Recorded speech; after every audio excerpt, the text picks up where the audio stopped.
Une volte, Tilli o Pedoli, sulla corriere di Schiaffouaco, al chialave fisso un signor sintat di fronte di lui come che paresse una musa non iove.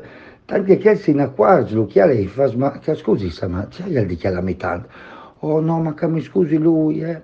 È che se non sfos per smostachiutis, al sameres me madonne. Io non ho gli smostachiutis. No, lui non li ha, ma ben madonne, beh.